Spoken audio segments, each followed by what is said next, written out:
Scorpio, how are you? It's me, LB. Welcome to your November monthly reading for 2025. This month we are going to use two decks. We're going to use the Botanical Dream Oracle and we're going to use the Aquarian Tarot. But these were not my immediate first choices for you, Scorpio. At first, I felt really called to read from the Mystical Shaman Oracle for you and the Mystical Dream Tarot. So I was initially like, your energy was calling me towards like mysticism, and also like these decks, they're very abstract to the extent that they can get a little heavy sometimes. The Mystical Dream Tarot, it's absolutely like a gorgeous deck, but like when you read from it, it takes you into like these really deep liminal spaces, into these little pockets of shadow, like it brings you into the ether, all of which can be really beautiful and really insightful and really exciting.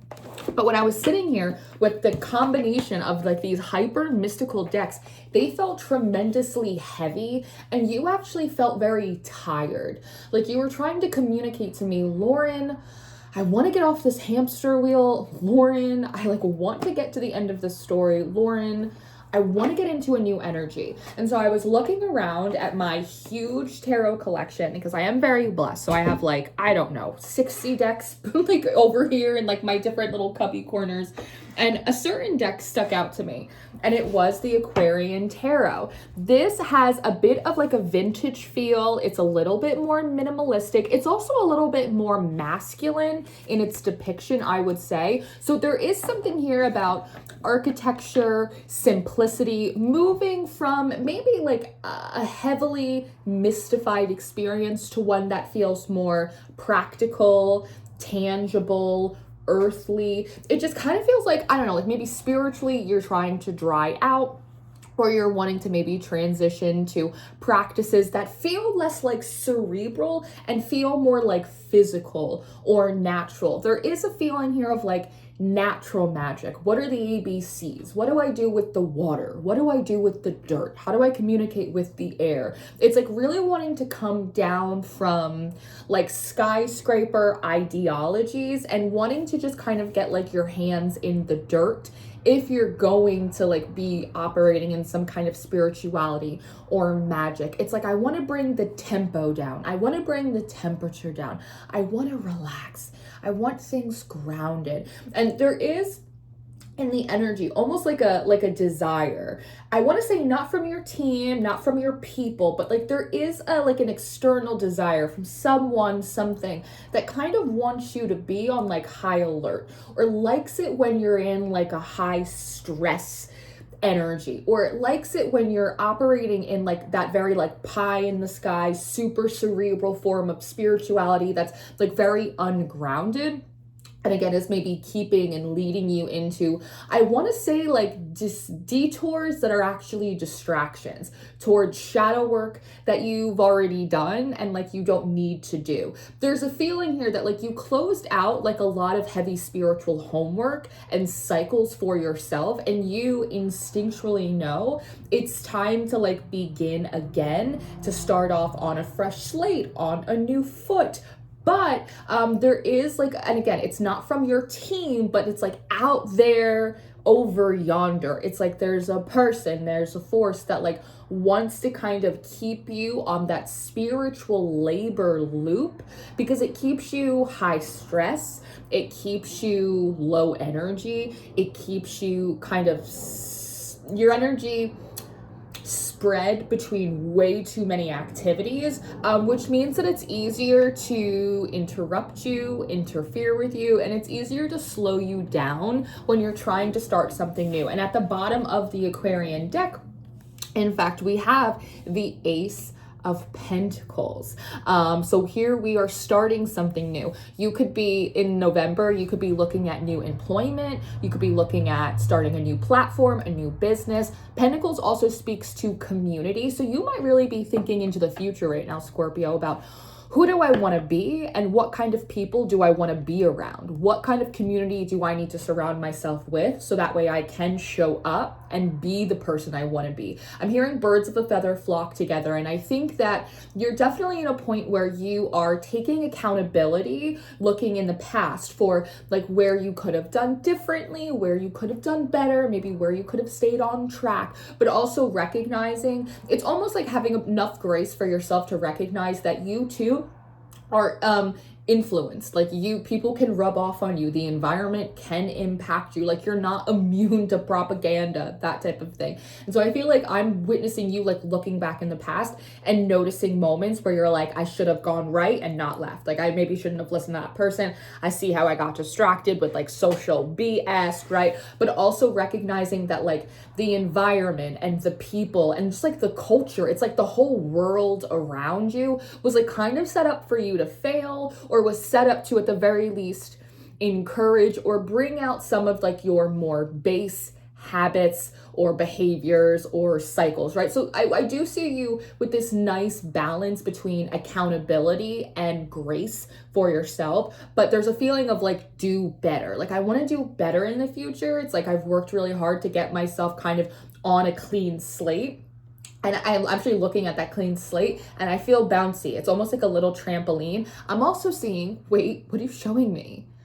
I'm a singing kangaroo and I come from far away. I love to hop, hop, hop all day. What is that from Big Daddy? I think that's from Big Daddy and a little kid, Julian. Maybe that's a significant name for you. Julian. Kangaroos, oftentimes they can signify one, taking big, great leaps, especially in spaces or during seasons where it might not seem like there's a lot happening. Kangaroos typically live in more of like a deserty kind of climate, and the desert is archetypally a place of initiation. So it feels like you have completed, it's like some kind of spiritual initiation. I'm hearing long standing, I'm hearing long suffering. So you might have long suffered through a long standing initiation that, because they're showing me like do-over, and like a rewind sign, almost like an initiation that maybe you had to begin multiple times before you were able to like fully understand and digest like what the lesson or the cycle was trying to teach you, or help you to stop, or help you to like click together. Eventually it digested, and now you're ready to like leap out of the desert. And I actually see the kangaroo leaping out of the sand and into like a nice patch of green grass. Kangaroos also have a little pouch, and that for me usually talks about keeping your Ace of Pentacles, your new growth. As I say that, the card immediately underneath it is the Nine of Cups and the Wheel of Fortune. That the pouch helps keep the young, that new seed, that new life, that new dream close and protected until it's ready to like stand on its own 2 feet and really take care of itself and hunt for itself. So November is also a month, Scorpio, and I think you already know this, but just a reminder that if there is something like new that you're working on, don't feel the need to like share it and tell everyone about it. Like keep like a lot of like, I want to say like keep what's precious kind of to yourself, especially because you seem like you're kind of on the way out of something and in the way into something new. And again, there might be something about Big Daddy, and maybe like you feel a little bit like Adam Sandler and Big Daddy, like you've had a period of extended adolescence, or you felt like you weren't as far along or as established, right? Maybe you have people like his dad in that movie barking at you to grow up, or when are you gonna get it together? And maybe like towards the end of the movie, right, he finds Julian, he fights for him, he wants to adopt him, right, regardless of paternity, like he wants to adopt him. And so he kind of like gets his stuff together. And obviously I hope I'm not spoiling Big Daddy. I feel like that movie's been out for like 25 years now, but obviously at the end of that movie, he doesn't get to be Julian's father, he does get to be his uncle, but it does put him on a new journey to responsibility and adulthood, and he ends up getting married and having his own kids. So there might be something about this like long-standing, long-suffering initiation for you, Scorpio, that you actually did have to like release or surrender, something that you really wanted or loved, or something that was important to you, something that you felt like was going to be part of like your larger story. And maybe it is, but again, maybe it's not your son, maybe it's more of like your nephew type of energy.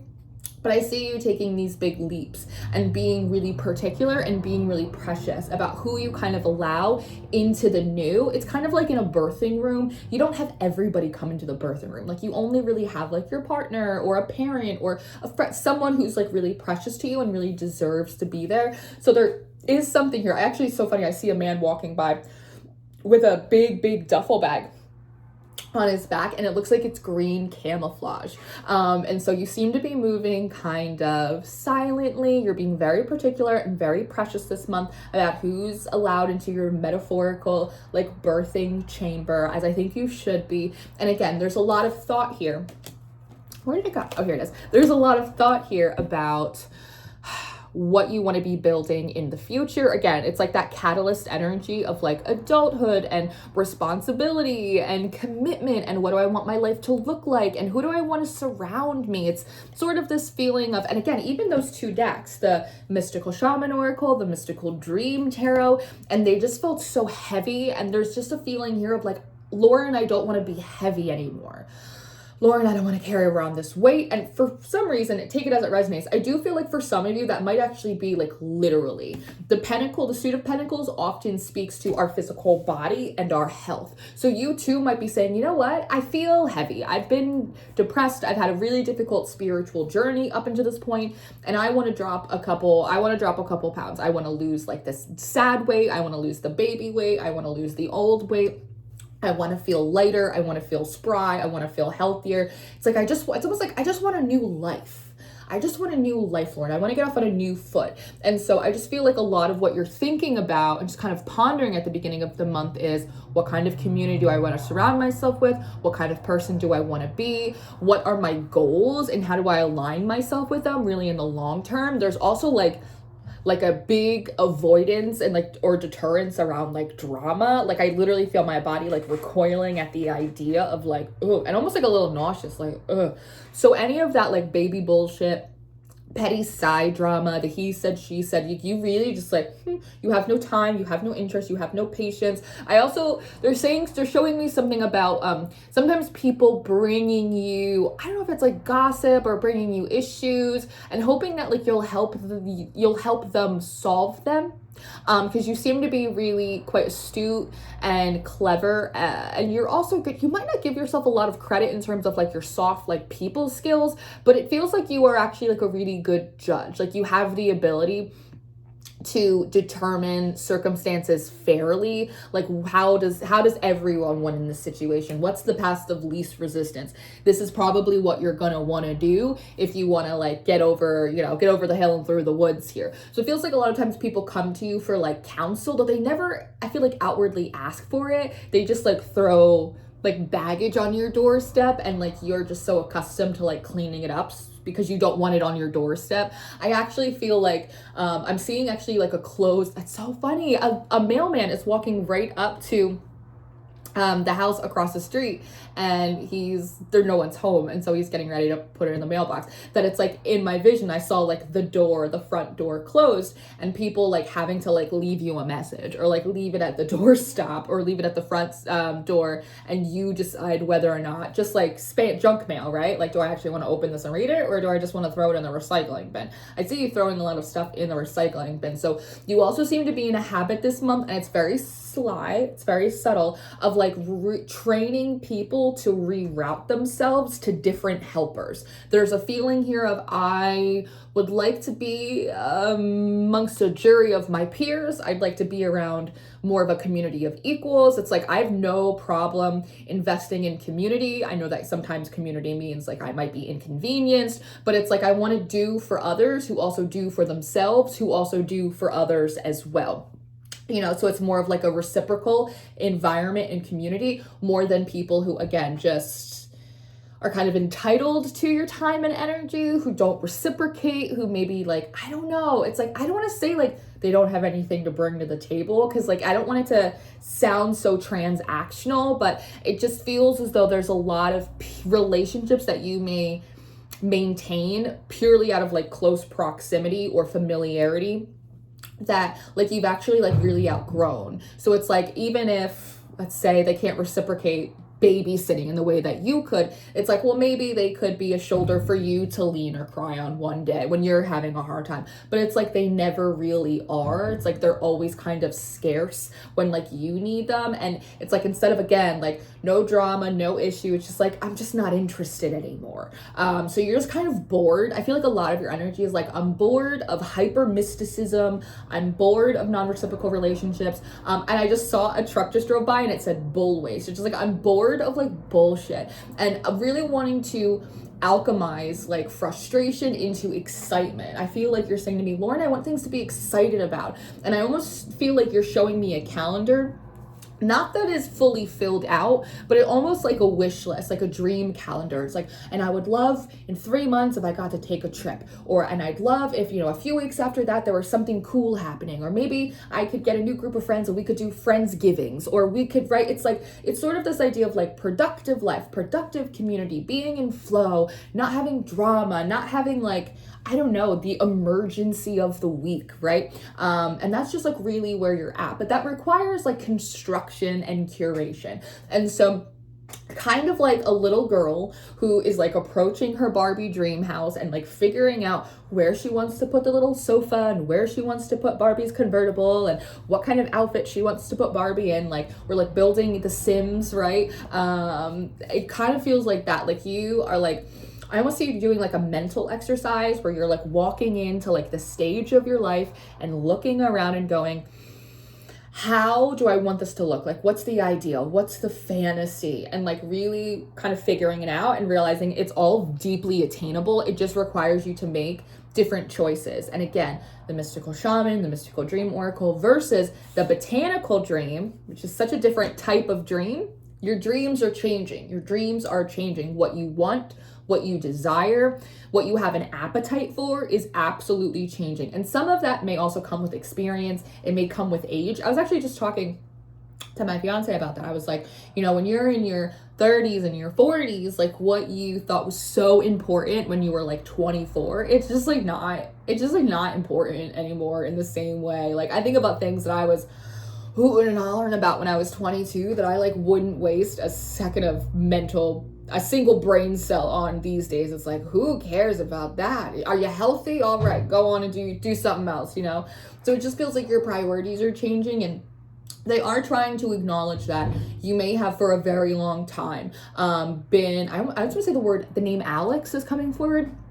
But for a very long time, you may have been around people that were like emotionally kind of stunted or immature, or like they were never, like, again, birds of a feather. They were never challenged. It's like some of it's like kind of through no fault of their own. Like they were never challenged on their BS or to like grow up or like move forward or move on from something. And so they seem to be kind of like in a stasis, like a Groundhog's Day. And you are not interested in living in a Groundhog's Day with other people anymore. And so we also have like the Three of Pentacles coming out. And what I like about this card is there isn't other people in here. So like you really are building your next chapter like from the ground up for yourself, and intentionally choosing choices that are lighter. Like there's a big difference here between these two decks. When I decided to switch them out, the energy immediately felt lighter and it felt brighter and it felt easier, not in like a cop-out kind of way,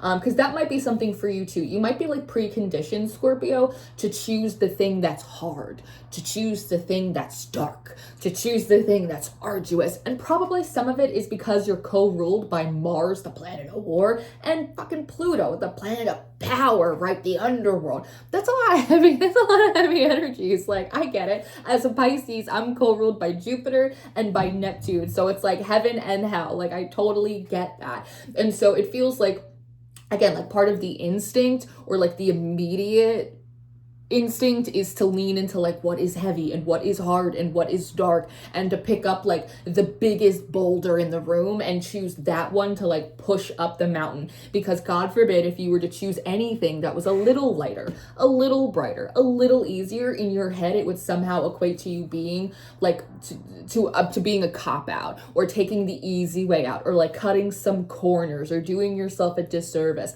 But now after you've made it through this long suffering and long standing initiation and like years of experiences, you just don't feel that way anymore, it seems. You're like, actually, no, the most logical thing for me to do is to choose what is sort of easy and what is in flow and what is, you know, in alignment and what actually doesn't have 1,000 pounds of resistance attached to it. How come everything I do has to? It's like you're kind of like questioning also like a lot of the like motives and the mindsets and like kind of deconstructing like what kind of initially ushered you into like your spiritual journey, I want to say. And even like some of the conditioning of like your childhood. You might have been one of those kids like me who was like told all the time like you're lazy because you like didn't pick up your Barbies that day, and so you have a thing in your head of like, so you spend your life kind of overworking and overdoing and overgiving to prove to the bully that still lives inside your head that like you're not a piece of crap, right? And again, it just feels like almost, it kind of feels like when people talk about like my frontal lobe just developed, it kind of has that feeling of like, oh, like I'm out of the cave and I see. That's bananas. I don't have to do that. And so I see you, again, kind of going throughout like all of the different areas of your life and like cleaning them out and deciding to rebuild them or renovate them more so according to like your vision for yourself across the board. Again, spirit. And a lot of that might, again, go back to like the ABCs. You might be saying, I'm building a new friend group for myself. I am going to restart my spiritual practice from a completely different entry point. It's going to be super ABCs. It's going to be super nature, physical, tangible, like based. And I really like that for you. And there's something about, I'm willing to do this hard, like the hard work. I'm willing to invest in this. If it's like good, if it's the right work, if it's aligned, if it's going to make me happier, if it's going to make my life easier, if it's going to make my experiences more enriched. It's like you're really coming at it from a very mature and I think a responsible place. Again, there is that little kind of ting from the outside that's like, no, Scorpio, stay on that loop. It's like an external force that, again, it likes you being kind of stressed and drained and like high on this wire. And it does affirm a little bit of the inner critic that's like, can things be easier? Am I allowed to have things be less difficult? Am I allowed to have flow? Are things allowed to be easy? And it, you know, I mean, it confirms like that little critic and it wants to keep you on the wire. So you might have a little bit of that, like, should I? Is that right? Is it a cop out? But just know that like, that's the remnants of that inner critic that is being kind of like pulled on. It feels like from, again, like some external force. Like it feels like it's actually like a specific person who like sends you energy, and because they think that like you don't deserve things to be good or to be easy. It's like they want you to, do you know what it feels like? It feels like someone out there who judges you for, whatever. It could be something you actually did. It could be something that they think you did. It could be something that they did that they're projecting on you. But it's almost like there's like some imaginary crime that like they want you to pay for like in perpetuity. And they're saying because they didn't get what they want. So you might have denied someone something that they wanted from you. Again, maybe that entitled energy. And so they are in a punitive energy where they kind of want to punish you. And you don't deserve to like get up off the ground until they say so, until they feel like you've suffered enough for the sin of not, taking a bullet for them in some way. It's like, I'm hearing the word delusional. So people might literally be like quite delusional. Now, when I went to do your shufflemancy, Scorpio, which is a form of music divination, I have a bunch of different playlists, but there was this random playlist that popped up called Alternative 80s, which I'd never seen before. And that was interesting to me, as you do rule the 8th house. So 8 is a number that I always resonate with Scorpionic energy, because that cyclical energy, it really relates to the cycle of death and rebirth, right? And so when I also think of like 8s, I think of like timelines and like cycles. And so alternative 80s, it's sort of like you're operating from your higher mind to the extent that you're able to see the different timelines that are available to you and which choices you need to make very like physical, like literal choices you need to make in order to hop onto that timeline. And so it seems like you are quite literally noticing that there is a lighter timeline that's less arduous, it has more flow, but again, it does require you to like reconstruct or renovate certain areas of your life and make lighter choices. So not, again, allowing everyone to just like dump their baggage on your doorstep. Choosing instead of like, no, I'm actually going to hang out with these people instead of this old crew that I used to spend time with. I'm not doing my spirituality that way. Actually, I'm going to take control of it and I'm going to do it this way instead. Like, you're making a lot of executive decisions. You're really like the CEO of your life in a new way.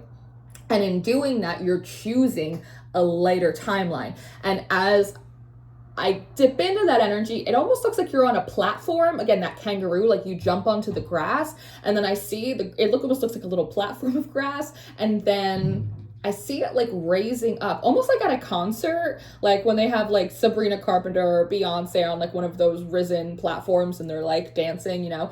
It kind of looks a little bit like that, and it hits like a certain level, Scorp, and then all of a sudden, it's like the rest of the ground, like it starts to materialize like in front of you, but from a higher place.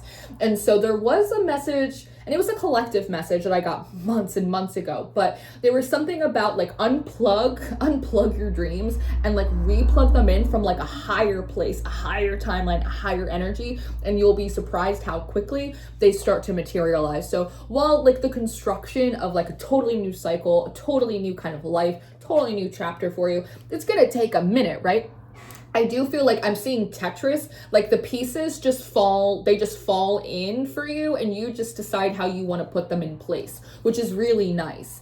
Now, for the alternative 80s, a few of the songs that came on for you, they're really not songs I'm super familiar with, which is uncommon because I listen to a lot of goddamn music. But the first song that had come on for you, I also, in your pre-shuffle too, I felt my throat chakra like acting up a lot. So one, I do feel like there's something about like some kind of resistant energy that doesn't want you to be speaking.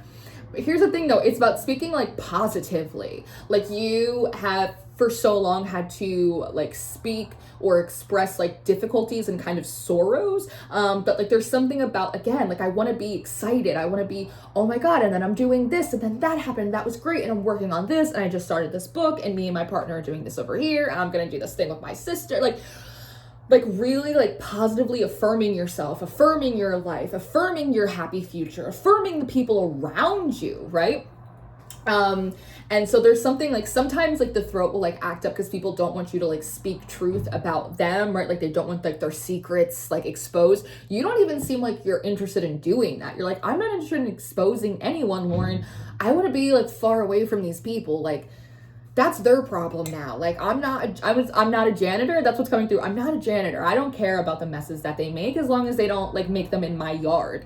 And that's the thing too. Like you seem like you are not taking responsibility for like anyone else's like self-imposed dumpster fires. You're like, I'm not a fireman. I'm not rushing. If that's what you want to do, then do it. If that's the choice you want to make, then make it. It doesn't impact me. I'm going over here anyway. And so like there's sort of like this weird void feeling for like some people like around you that again that are in that like extended adolescent or that kind of stasis energy that's like, well, what do you mean you're not coming back? Or like, what do you mean you don't care? Or like, what do you mean you don't have an opinion on this? What do you mean you don't have any advice? You're like, that's what I need. Like I don't have anything for you. And so the first song, but to complete that thought, it does feel like there's resistance around you, like not wanting to speak life into yourself, over your community, over your finances. And so that's probably a sign to do it even more and to get into the practice this month of speaking really positively and affirmatively about yourself and about what you want. It's like your speech is really powerful. And I actually, as I say it, my tongue feels weird because it feels like it's actually like a little blade. It's like a little blade and it's kind of like cutting out the BS and like cutting out the weeds. But it's also like really sharply, almost like, I don't know, like writing new like verbal contracts with the universe through what you're like positively affirming. That's also kind of a sign that like you could in theory be sort of sharp-tongued this month if people don't leave you alone. Like you seem to be almost kind of subtly like making it clear, almost like a very polite way, making it kind of clear that like, okay, enjoy, I'm going over here now, so sorry, like bye-bye. But if people like bother you, because I'm hearing Three's Company came through in another 101 just passed, and it's 1:18 on my clock. There was another message where there was something about Three's Company. Come on, knock on my door. I've been waiting for you. So again, there might be someone, again, that energy trying to like, I don't know, like ride your coattails or like hold onto your ankles, like follow you into the new. It's like almost like they don't know what to do without you. They know how to live without you. How do I breathe without you? It's like ridiculous. And then let's wait. Hold on. I hear you rebuttaling to that. How am I supposed to breathe without you? That feels like, again, from a person or a circumstance that was like really draining your energy and was always looking to you for counsel, for guidance, but like never helping themselves. But in rebuttal, I'm hearing you sing back. It's like karmic karaoke. I hear you sing back, how am I supposed to breathe with no air? Can't live, can't breathe with no air. And so you kind of seem to be, again, and maybe that's part of that sharp tongue thing, like you are sucking all of the oxygen out of the room. I cannot carry you and me both. You're an adult. Get your shit together. You are responsible for yourself and not for me. And then 102 just drove by. So again, that little bit of progress. You are responsible for yourself and your own choices, not me. Like, I don't know what this is. It's like, I'm not your mom.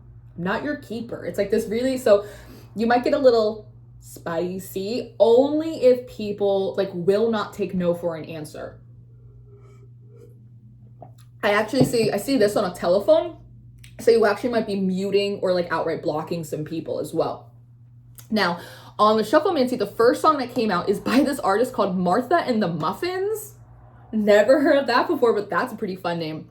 And the song's called Echo Beach, and it goes, I know it's out of fashion and a trifle uncool, but I can't help it, I'm a romantic fool. It's a habit of mine to watch the sun go down on Echo Beach. I watch the sun go down from 9 to 5. I have to spend my time at work. My job is very boring, and I'm an office clerk. The only thing that helps me pass the time is knowing I'll be back at Echo Beach someday. Right? So then after that, we have this song Rip It Up by a band called Orange Juice. I have never heard of these bands.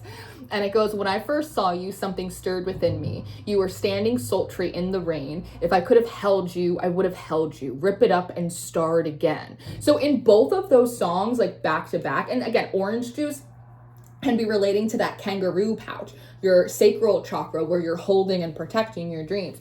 There seems to be like a feeling here, and maybe a little bit of it's from you, Scorpio. You're like, if knowing what I know now, if I could go back and like do things differently, I probably would have. Like, I probably would have gone left and not right. I probably wouldn't have stayed there so long. I probably wouldn't have made that detour, right? But it is what it is, right? But there seems to be a lot here about like, if I would, I could. If things could be different, right? Or that other song, where are you? Is it not coming back? My computer is hallucinating. But that other song, right? It's like, I just need to get back to Echo Beach. I'm gonna be stuck here in this 9 to 5. And so there seems to be, I don't know, like this, it's like this very subtle, almost like this telepathic, again, it's like this expectation of this like entitlement of like, well, I'm not moving forward, so like everybody should stay here and keep me company. It's not misery loves company. It's mediocrity loves company. That's what it is. I might write that down because that might be the title of your reading, Scorpio. Mediocrity loves company. It's like, I will not feel bad about the lack of progress I'm making in my life if no one else is making any progress either. But you've decided that you don't want to do that. And I'm also hearing Salt and Pepper. What a man, what a man, what a man, what a mighty good man. So there might also be something that, or maybe someone that's like inspiring you to like move forward, to move on. Sometimes you meet someone, you get an opportunity, you decide, you get a vision, you go, I want to go back to school, I want to get married, I want to do this, and all of a sudden you change what you're doing. And the next song that came on for you is The Clash Rock the Cashba, which is pretty funny. And Rock the Cashba is really about like kind of a rebelling of authority. So I wonder if the Tower card and Judgment might be coming out for you a lot this month, but it feels like you are not, I don't want to say you're rebelling, but I feel like you are clarifying that you, Scorpio, are the only authority in your life. There's this weird feeling or expectation, and I'm sure some of it has contributed has been contributed by you enabling other people in some instances to think it's okay to act like this or think it's okay to assume this of you. But like reestablishing that like you are the only authority in your life despite other people's mediocrity or their fear of progress or change or whatever perceived control. I don't like that. I just heard, yeah, I could get them to do that. I could probably get them to do that. Yeah, I'll talk to Scorpio. They'll do it. They'll do it if I ask. Sort of like well, I know the owner. I know the manager. They'll let me do anything, right? It's that kind of energy. Again, I don't like it so much. It's not evil, but it's definitely like a bratty, spoiled, entitled type of energy. But again, feels as though like it may have some kind of like authority, even like subtly or like subconsciously of like, again, Scorpio's not allowed to move on or do something new or move away, like unless we're doing it together. It's not so much of like unless I say so, it's a unless we're doing it together kind of energy. It's like frickin' frack is what I'm hearing. Frickin' frack. Peas in a pod, like the Three Musketeers. It's that thing. It's like you can do it, but only if you're gonna bring them with you.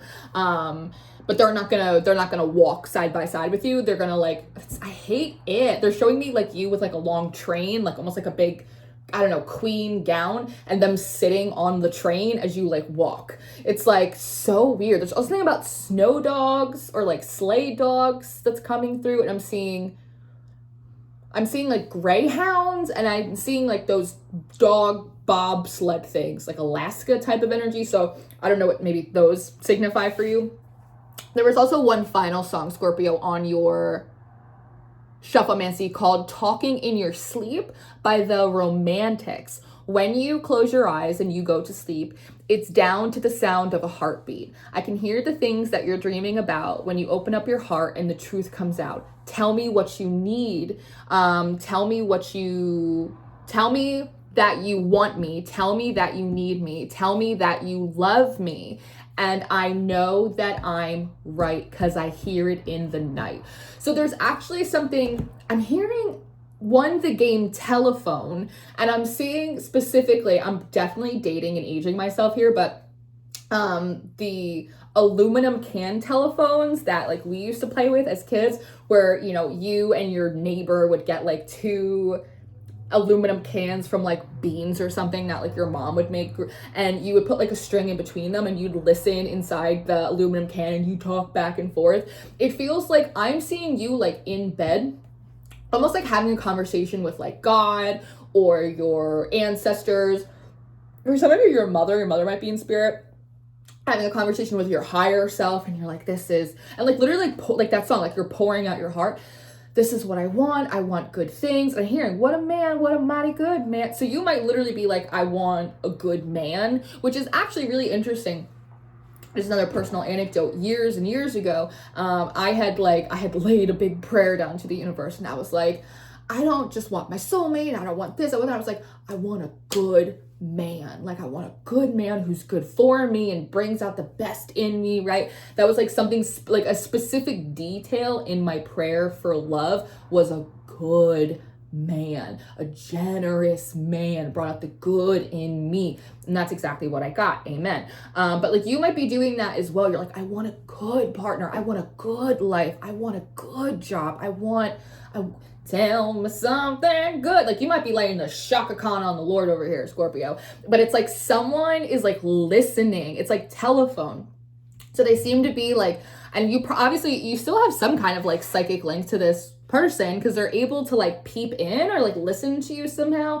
And it feels like you're like laying your heart out to the universe and they are like listening in, thinking that you're asking like for them. And right. And so again, like tell me tell me that you want me, tell me that you need me, tell me that you love me, then I'll know that I'm right, because I hear it in the night. I hear the secrets that you keep when you're talking in your sleep. But like, they don't realize that you're not talking to them, and you're not talking about them. You're talking to like God or the universe or like your higher self or like your grandma about like what you want for your future. And it's so different from the past. There's such a huge disconnect between where you're going and who you are and what you want versus like what other people, who they think you are and what they think you want. It's like they're operating in a very outdated idea of who you are, because they are still the same version of themselves that they've been, I'm hearing like for 20 years, but the same version of themselves that like they've been for quite a long time. And so like telephone, they somehow are like peeping in and like listening to you,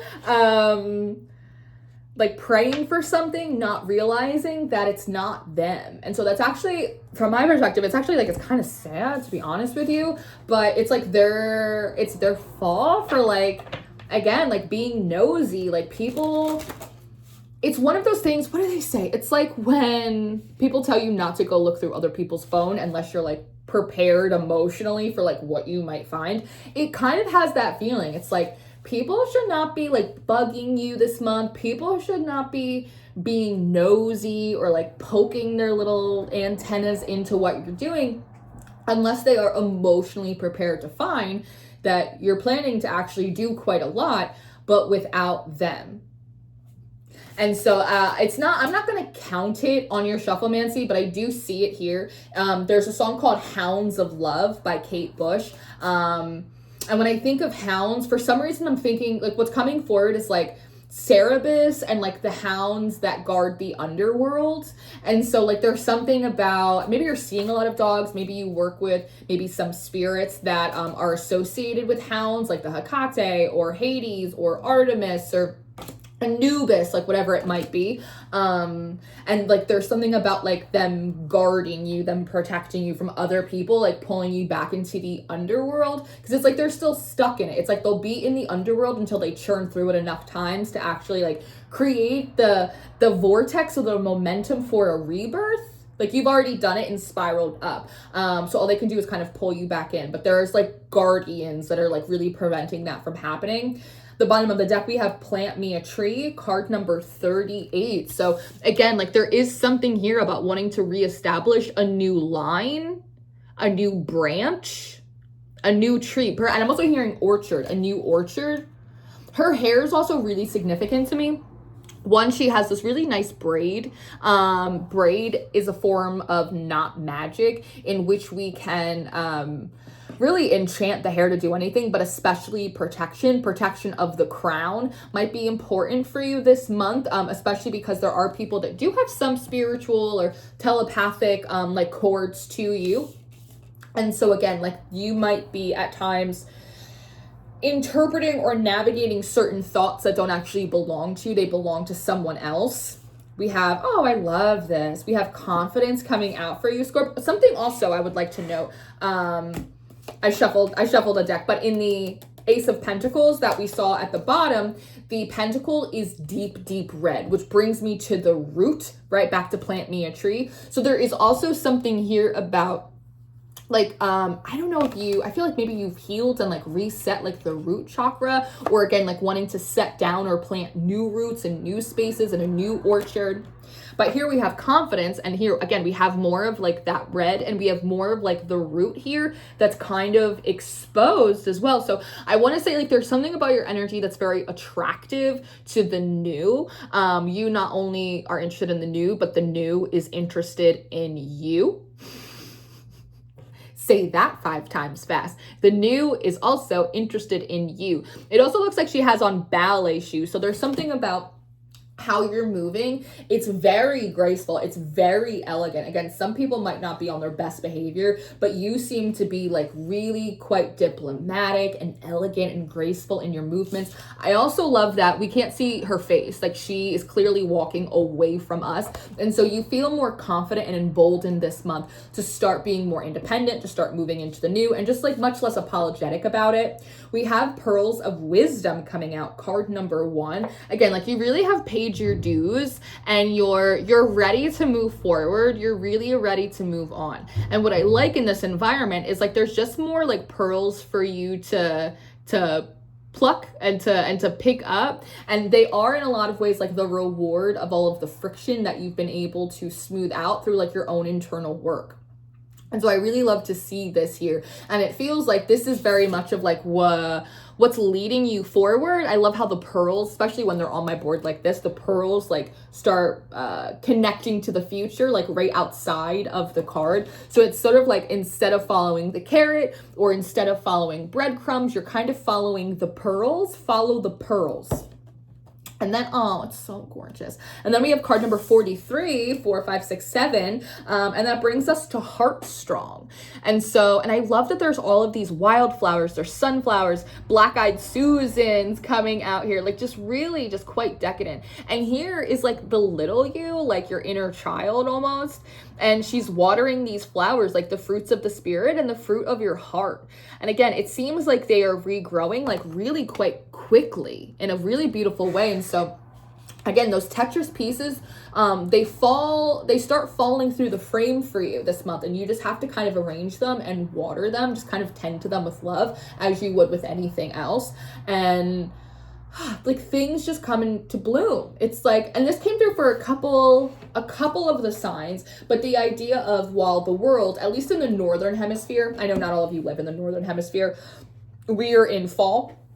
And quite shortly, we will be moving into our winter, right? Where everything falls away and Earth goes to sleep. And we too begin kind of our hibernation. I feel like you are moving from like a personal winter into spring. Not a summer, but a spring. So it's like the flowers are starting to come up. We're warming up our seeds. It's like really beautiful energy. What fell on the floor? The 6 of Pentacles. What went in must come out. So I feel like there's something here about a lot of the work that you've done, Scorpio, over, again, that long suffering period of time.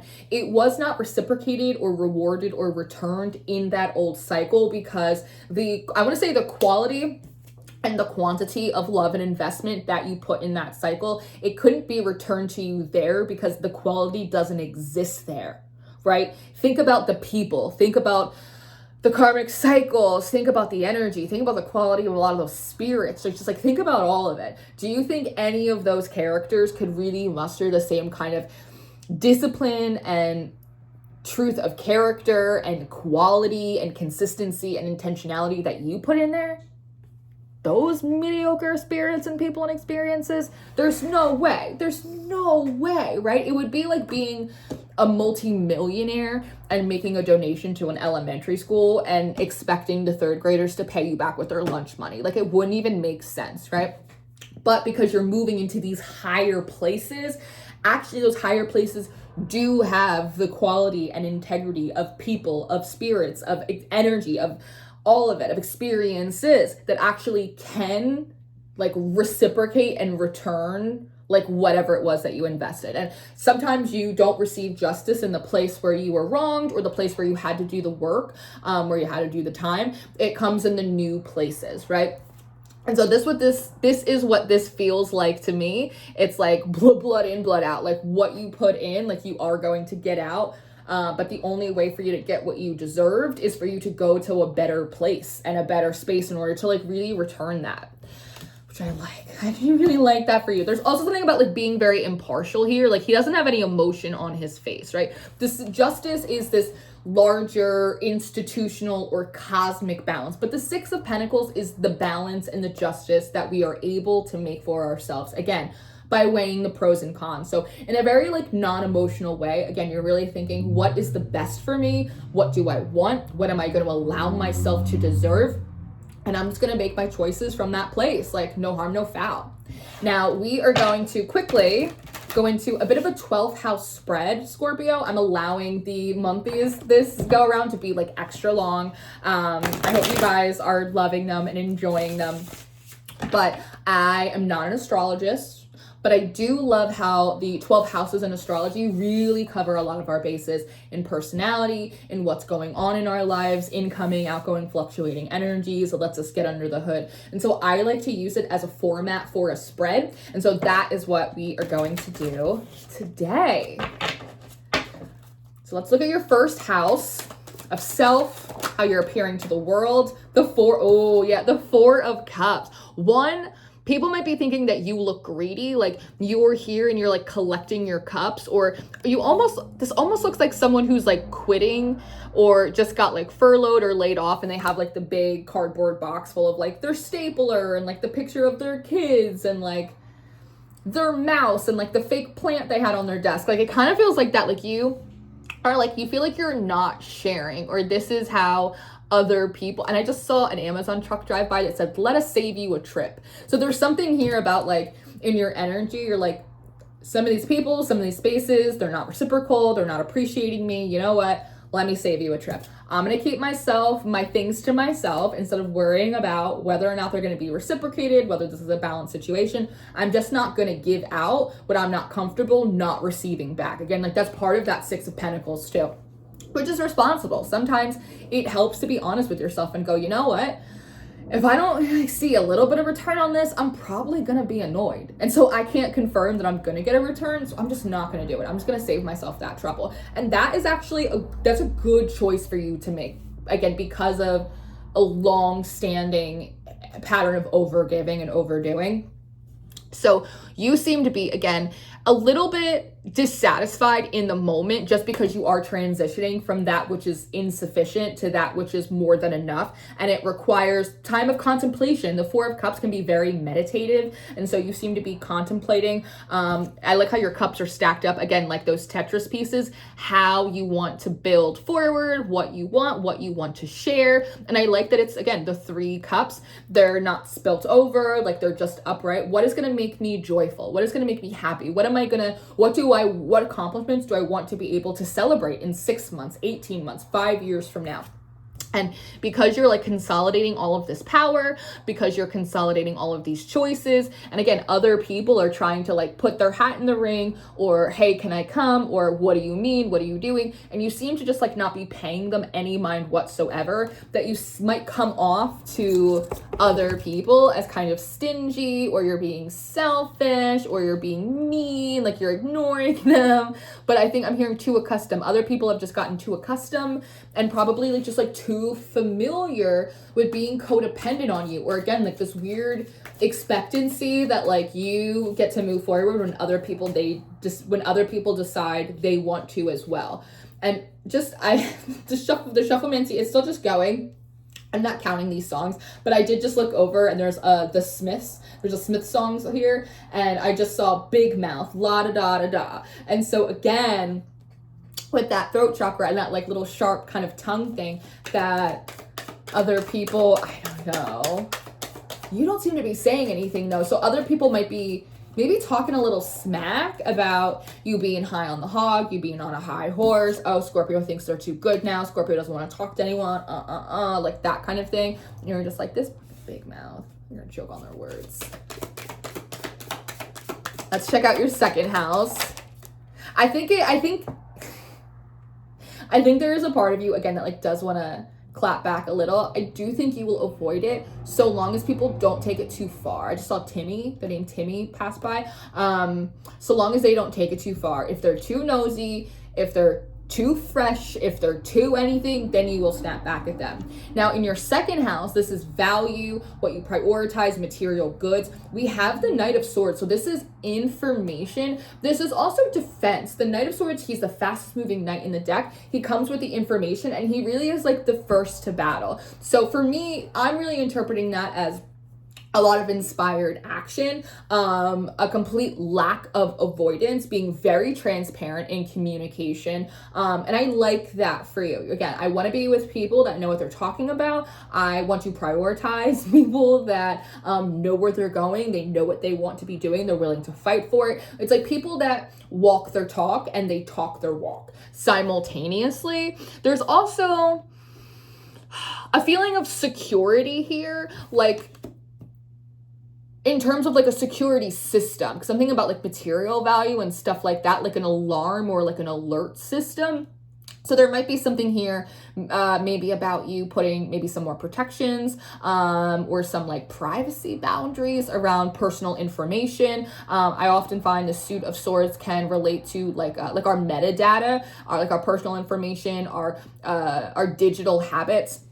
So there might be something there as well about, again, you moving kind of privately this month, about like maybe you're putting your accounts on like private, or you're muting people, or like there definitely is just like a feeling here, because I like how there looks like this Knight of Swords has like this Four of Swords back. So you seem to be, again, only wanting to invest materially and otherwise in the people and the things that make you feel more safe, more secure, more clear. So because I say like God is not the author of confusion, I want to say that like you aren't either this month. You might also be receiving some like literal, again, correspondence with that Ace of Pentacles we saw on the bottom before, about, there's that Judgment card, about new opportunities to meet people, to mingle, maybe some social stuff.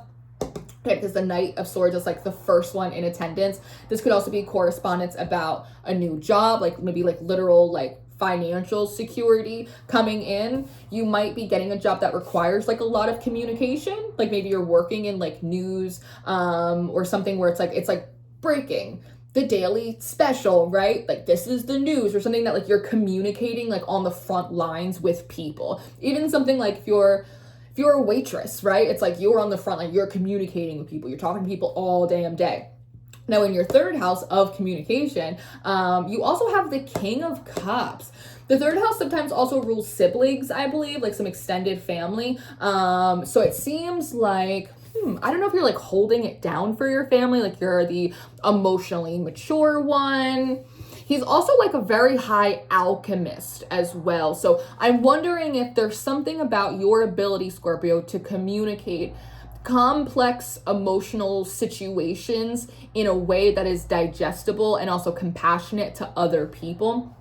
It's kind of, King of Cups is like a very much of like a therapist type of energy. So that might be how you are. And he's quite stoic as well. So you might be kind of taking that route in order to communicate your objectives, your plans, like kind of like what you're doing to other people. I do notice like his cup though, he's holding it like very close to his shoulder. So it does look like he's trying to like kind of keep it back a little bit. Like this is my cup. So you also, in a very, as compassionately as you can, seem to be communicating to people that you are wanting to focus on your craft, on your work, on, again, your family. He's definitely a very nice fatherly energy here, on your family, whatever it is you're doing. His hat as well is super funky. And it looks like there's all of these like kind of octopus eyes all over it. So your crown chakra is also like going bananas. It's almost like the more you disconnect from these energies and these experiences, the more like your intuition opens up to like bigger and better things. So you're super highly perceptive.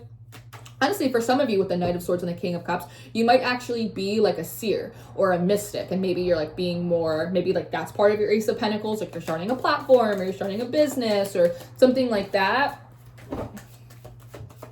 Let's look at your fourth house of your home and your roots. You got two cards. So you have the Queen of Swords and you have the Strength card. So this very much is like, I will go to battle for the things that I want. I will protect what is mine, like these roses, especially when I'm thinking about how there are flowers and roses beaming from the heart here. And so there is a feeling of I am building like a new fourth house, right? With that Three of Pentacles, I'm building a new fourth house. I'm bringing a new home. I am reestablishing myself in a new chapter. Do not mess with me. The Strength card, he's very masculine. He's very formidable. He's also not afraid of confrontation. This Queen of Swords also is not either. And she's an incredibly good judge of character. So again, with that sharp tongue, you seem to have no problem cutting out any roots, regardless of how long-standing or sentimental they may be, if it means that it strengthens you. If keeping you in my corner and in my life is a weakness and a liability for me, no matter how much I love you, I'm not going to outright attack you, but I am going to cut you out of this equation because I need to have strong roots if I want to have tall branches. You seem very formidable in that aspect. The Queen of Swords is also like a judge, jury, and executioner, similar in the way that the King of Swords is. So you seem, again, with that Judgment card, you seem to be calling judgment on certain places, people, and things. So again, you might be cutting out some family, saying like, too bad, so sad, I gotta go over here, I'm moving away. A lot of this is also, it feels like you disciplining your masculine energy, which is much more of your architectural energy, how you build, right? What you put out into the world. Masculine energy is very spermatic, right? It ejects into the world that in which it wants, more so than that feminine expression of strength, which holds it in the desire and allows it to grow within like this protective kangaroo pouch. You are kind of doing two things at once. You're like kind of growing the emotional content inside of you, but you are allowing that more aggressive masculine part of you to really move forward and do like much of the building, which has this like, I don't care what you think energy to it, because you kind of have to, because you're more sentimental than you like to give yourself credit for sometimes. So you are, again, influenced. You're not immune to propaganda or emotional manipulation like anyone else. So you're just creating environments where there's just less likelihood of that happening. Now, in your 5th house, this is joy, pleasure, craft, hobby, children. We have the 7 of Pentacles. I like this little goose here that you have. Something about this like goose cane is very funny to me. I wonder if, and this is just a side thing, like you're gonna find like a funny accessory this month, something that you think is just like funny and like silly and like you just like it for whatever reason, like a ring. I don't know, I'm sorry, I didn't mean to give you a finger, but like a ring that has like googly eyes on it, or just like there's something like amusing. It feels like you're finding something that amuses you.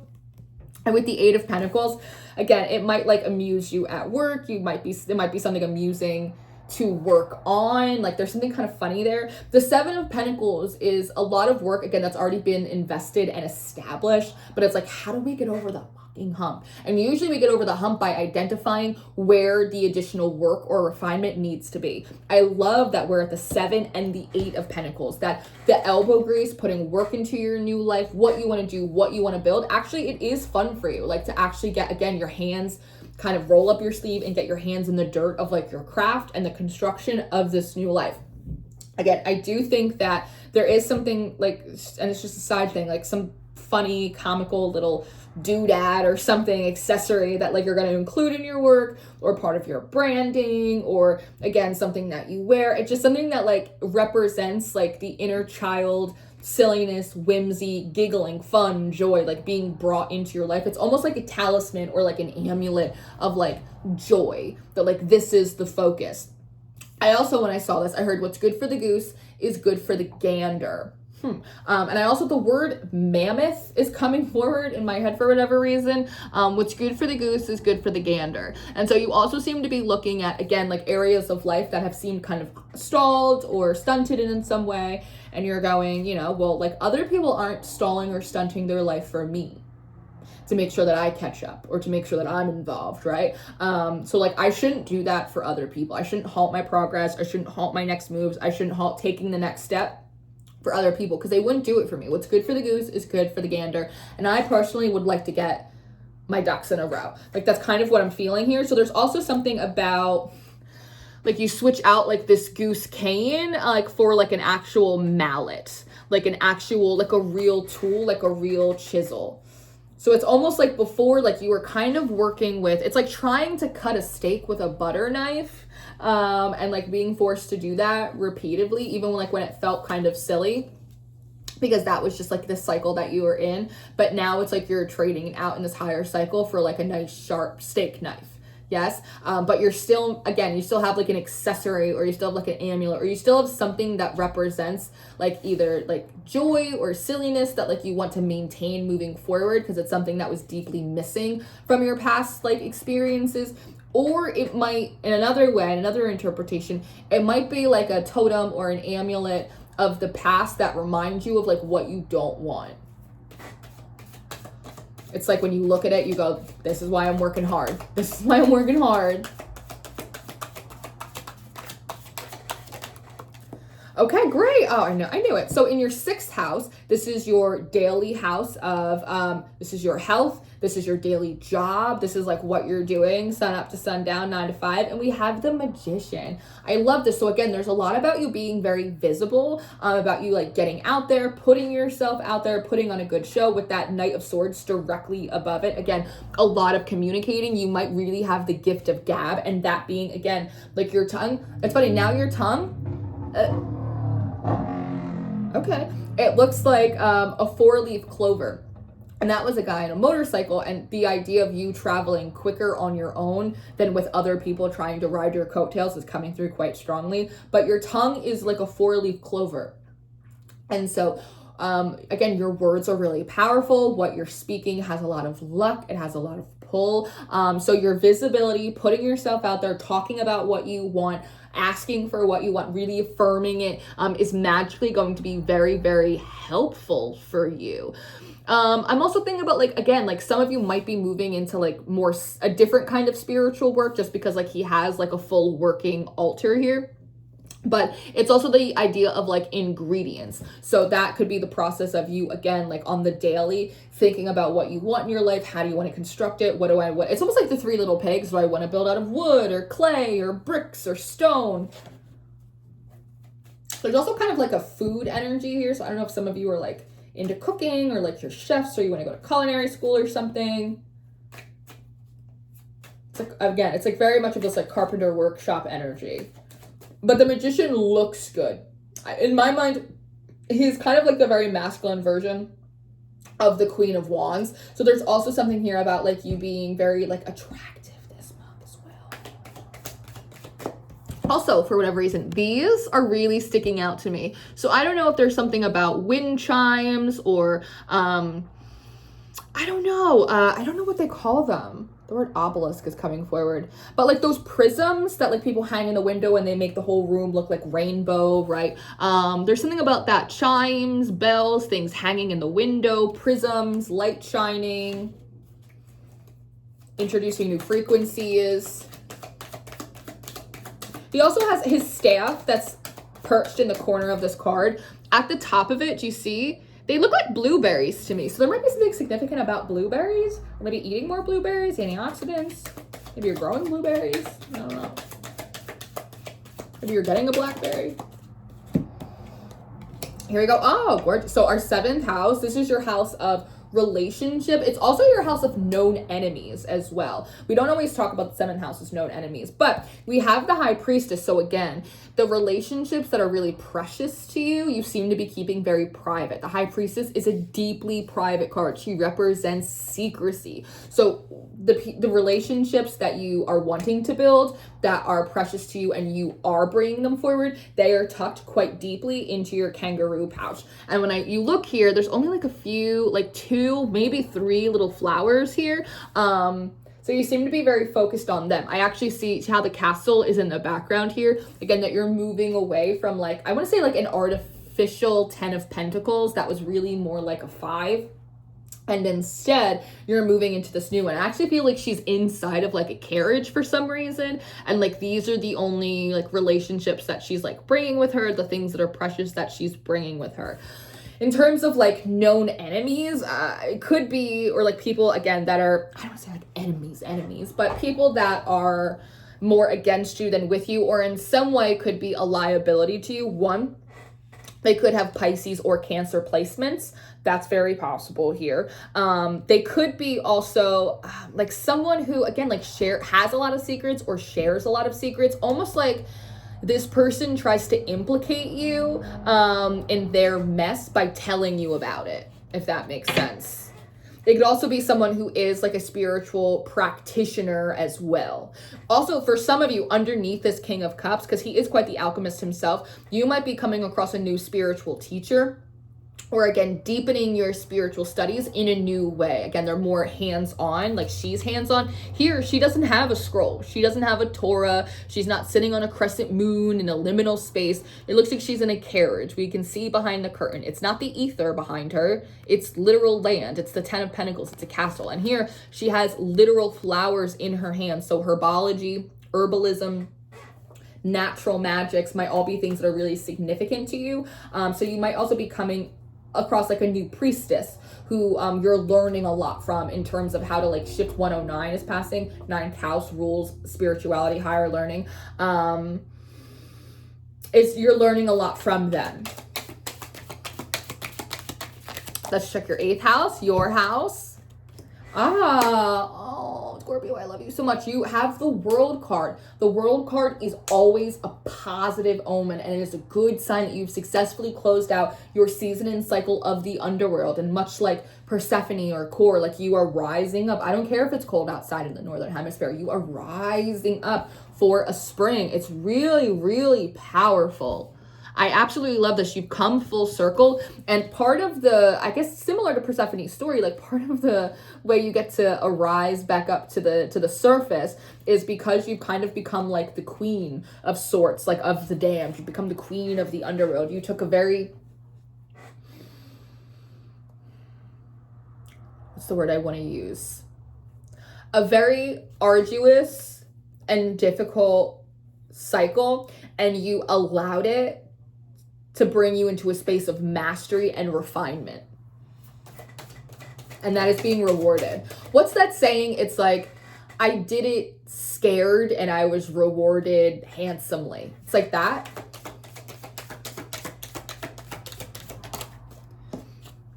So in your 9th house of spirituality and higher learning, we have the 6 of Swords. So again, I really do feel like the rest of like this year, and I feel like in the spring, it feels like your spiritual life, it really is changing. The kind of spirits that you're interacting with, the kind of lessons that are and are not coming to you anymore, the information that's being communicated to you. I also feel like you are now open and privy, especially with all the eyes on this King of Cups hat, that you are open and privy to higher spiritual knowledge that not everyone is, and you certainly weren't for a period of time. Like you've worked your way into like a higher echelon of spiritual ranking. Your spiritual ranking has been promoted, so you have information that is now available to you that you did not have before. They're saying there may be some information about the past and things that were occurring that may be finally revealed to you, and it might piss you off, and you might feel inclined to go back and like maybe get your lick in, but to remember like what you're building. And it's your right if that's what you want to do. I'm not your fucking mom, right? Like you do what you want to do.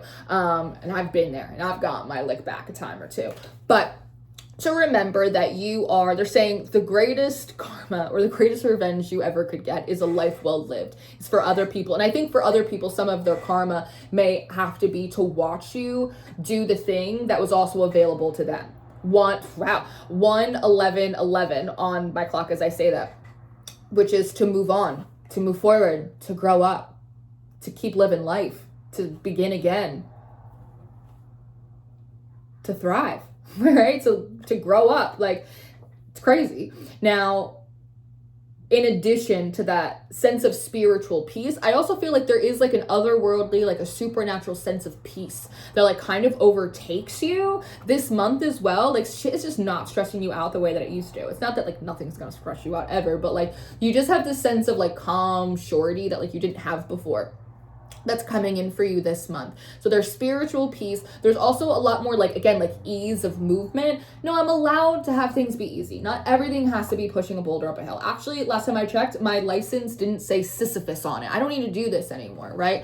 So I think that's really beautiful. The 6 of Swords is also, for me, a card of mediumship and psychopomps. So you might also find with, again, the King of Cups and the High Priestess here and the World card, that you have maybe natural mediumship or channeling abilities that are greatly heightened. And it may be, in fact, like the spirits of the dead that are coming to you to reveal information. I actually feel like there's also a much louder communication with that Knight of Swords between you and Spirit. I feel like Spirit are telling on people beforehand now. In the past, you'd maybe get like an inkling of like, is there some more for this person? I don't know. Maybe you talk yourself out of it. You'd engage with them anyway. Live to regret it. Now it feels like when you meet people or if someone is trying to come into your energy or your space, it almost feels like Spirit is almost immediately like, this is their fucking problem and this is their issue. You're like, hey, it's nice to, oh, you've been cheating on your wife for 20 years? Ew, get away from me. It's like, oh, it's so nice to, oh my God, you've been embezzling your children's communion money. Oh my God. Like,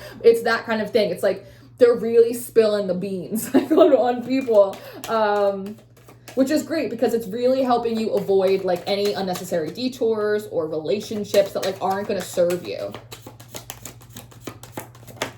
Let's see your 10th house.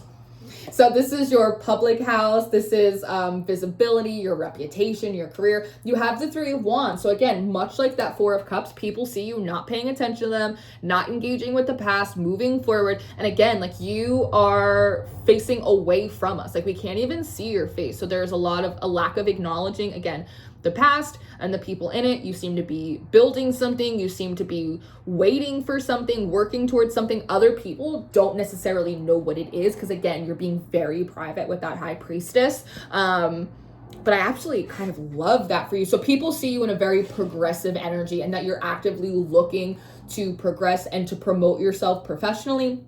And like, I guess publicly too, like there is a little bit of a like, I want to make something out of myself, Lauren, and like, I'm not embarrassed to admit that type of energy. Like I want people to see me succeed. I think that's okay. There's also like, there's a very entrepreneurial, enterprising energy here as well. So you also seem to be like where you used to see kind of contented being like living in a forever past. You seem now to be allowing your ambitions and the fact that you have like a very enterprising spirit and you want to build and you want to grow and you could do things like that is coming forward for you, and it's much more visible for others. It's almost like we've never seen this side of you before, Scorpio, that's coming kind of forward. So in your 11th house, Scorp, this is your house of friendships, your networking. You have the 2 of Swords. So again, literally like not my circus, not my monkeys.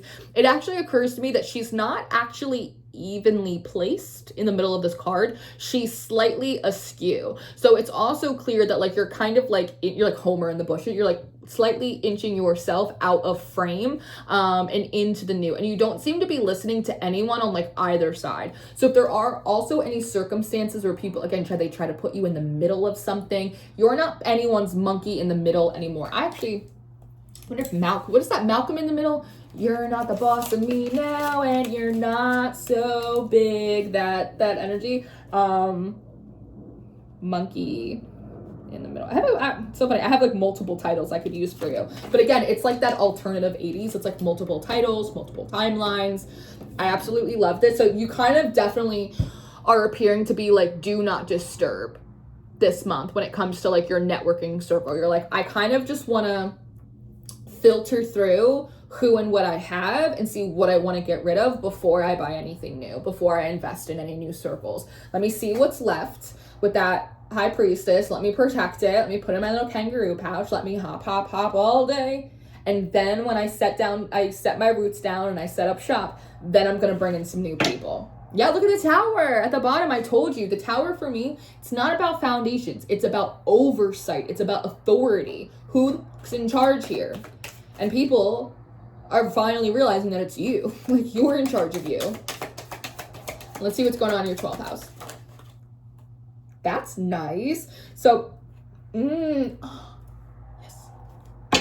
Justice at the bottom of the deck, Scorpio. Your 12th house is your Piscean house. This is your house of magic. This is your house of secrets. This is also your house of hidden enemies. So pay attention to any Virgos. The 9 of Pentacles is a Virgo energy. Again, what did we see in your 7th house? This is Cancer, Pisces energy. Here we have Virgo energy. So be mindful of like those signs. Don't be prejudiced against those signs, but be mindful of those signs. You might actually have specifically like a Virgo who's like bothering you. But secrets, magic, hidden enemies. It's also the house of self-undoing. So this is how we trip ourselves up sometimes. But I like that we have the 9 of Pentacles. It feels like one of your shadow truths is actually, I don't need you fucking bitches, and I could do this on my own, and I should have dropped you a long time ago. Because the 9 of Pentacles is a deeply independent energy. She gets it on her own, and it's through the hard work that she establishes in the 8 of Pentacles, and it's that hard work is established by proper identification of what is and is not needed in the 6 or in the 7 of Pentacles, right? And that information comes from analyzing what's coming in and out in the 6 of Pentacles, and on and on and on we go. And so it feels like, one, like, that is the shadow truth, and it's part of like a history of your own self-undoing, is feeling bad about the fact that actually I don't fucking need you bitches and I can do this on my own. Like, you actually need me here to help you more than I need you to help me. And this is, you're actually taking more from me than giving more for me. So this is essentially charity work for me, because it feels mean, and it feels bratty, and it feels like you're being kind of a bully, or again, being high on the horse or thinking highly of yourself. But sometimes it really is that way. Sometimes you actually are too good to be here. Sometimes you are a better person than the other people around you, because maybe you don't take advantage of other people, or maybe you don't lie, or maybe you don't try to naturally keep people stagnant because you're lonely in your mediocrity, or like whatever it is. So there seems to be kind of like this prideful energy that oftentimes you try to avoid because it feels shitty, but it actually like is the truth. And maybe sometimes, I don't know, maybe sometimes people around you need to hear like, no, actually I am too good for this and I'm leaving. Sorry. Like, you could sit here and shit all you want, but I'm not gonna. So interesting. And again, a lot of this is like that self-positive affirmation. The more you're like, actually, yes, I can have what I want. I can be easy. I don't need to put up with this bullshit. I don't need to like be in the slower timeline. I don't need to do any of that. Right underneath the World card, it's like you're blessed for that. It's like, I don't know. I mean, maybe some people, everyone's spiritual ecosystem is different. Some people, like, you really have to be like the sweetest little honeybee on the tree, you know, in order for the universe to like sprinkle on you.